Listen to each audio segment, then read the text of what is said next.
Salam Bapak Ibu, Saudara-saudari yang dikasihi oleh Tuhan Yesus.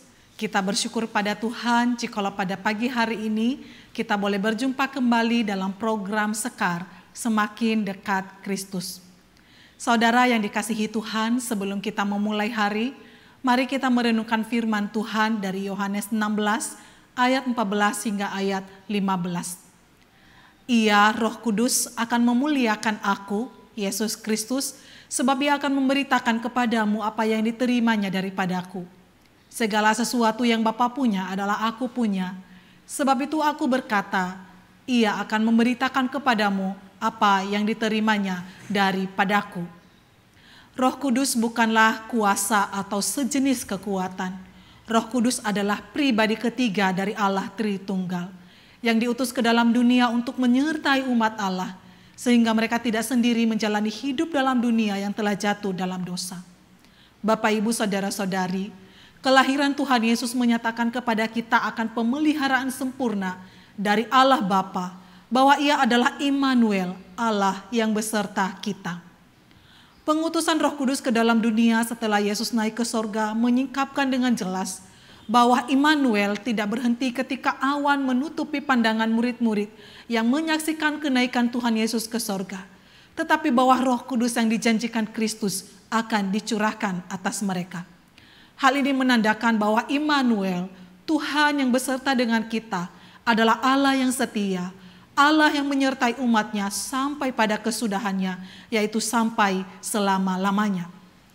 Dalam seminggu ini kita belajar tentang bagaimana Roh Kudus, yang adalah pribadi ketiga dari Allah Tritunggal, yang juga disebut sebagai Roh kebenaran, bertujuan untuk memuliakan Tuhan Yesus, yaitu dengan memberitakan kebenaran yang ia terima dari Tuhan Yesus, di mana kebenaran itu diterima Tuhan Yesus dari Allah.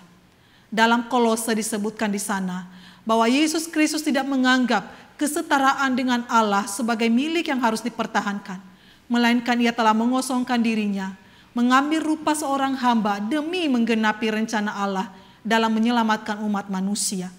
Demikian juga kita melihat di sini, Roh Kudus tidak memiliki agenda sendiri, tetapi ia menjalankan misi penyelamatan Allah, sehingga ia mengajar kita tentang kebenaran, ia menginsafkan kita akan dosa, ia melahirbarukan kita sehingga kita dapat mengenal Tuhan Yesus Kristus, dan ia, Roh Kudus, menyampaikan kepada kita apa yang telah diterima dari Yesus Kristus.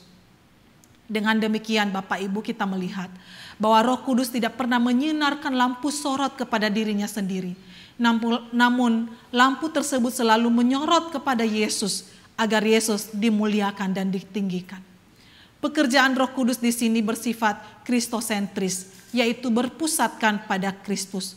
Roh Kudus menarik perhatian bukan kepada dirinya sendiri, tetapi kepada Kristus. Sebab goalnya, sebab tujuannya adalah memuliakan Kristus.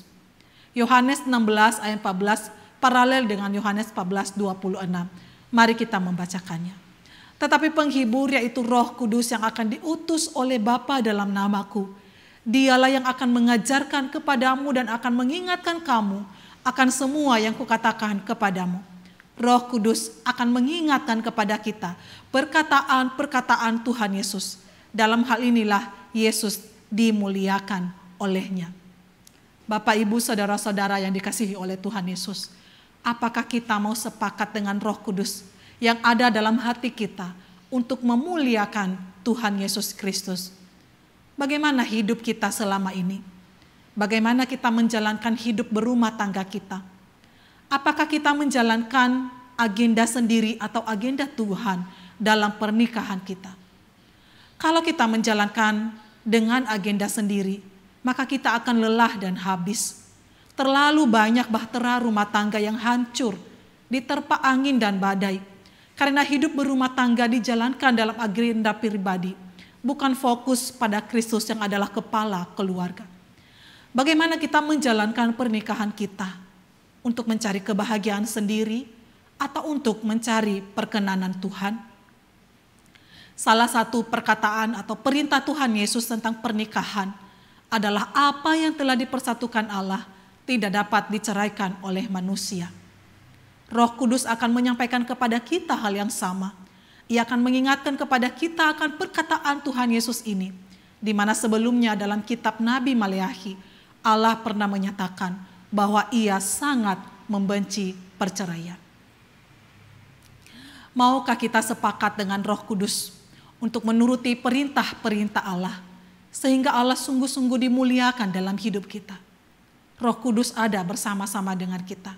Karena Roh Kudus adalah pribadi, dan karena Dia adalah Allah, maka Ia memahami kesusahan kita, kelelahan kita, frustasi kita, kepayahan kita mengayuh bahtera rumah tangga. Ia sangat memahaminya. Dan kehadiran Roh Kudus di bumi mengonfirmasi kepada kita akan Immanuel, Tuhan yang beserta dengan kita dalam kesusahan, dalam kelelahan, dalam frustasi, dan dalam kepayahan kita dalam menjalani hidup ini. Penyertaan Roh Kudus yang memampukan kita untuk hidup memuliakan Allah meskipun di tengah-tengah kondisi yang sedang tidak baik. Mari kita bersatu di dalam doa. Bapa di dalam sorga, kami mengucap syukur untuk firman-Mu yang mengingatkan kepada kami bahwa tujuan daripada Roh Kudus adalah memuliakan Allah. Kiranya Engkau menolong kami agar kami selalu sepakat dengan Roh Kudus yang Engkau berikan di dalam hati kami, untuk kami senantiasa memuliakan Tuhan di dalam segala aspek kehidupan kami, khususnya di dalam berumah tangga, di dalam keputusan kami, di dalam segala permasalahan yang Tuhan izinkan menerpa keluarga kami. Kiranya kami selalu mengutamakan perkenanan Tuhan, dan biarlah Tuhan senantiasa dimuliakan di dalamnya. Kami bersyukur untuk perenungan firman Tuhan pada pagi hari ini. Mari mampukan kami untuk menghidupi dan menjalaninya. Di dalam nama Tuhan kami Yesus Kristus, Allah yang sangat mengasihi kami, kami berdoa mengucap syukur. Amin.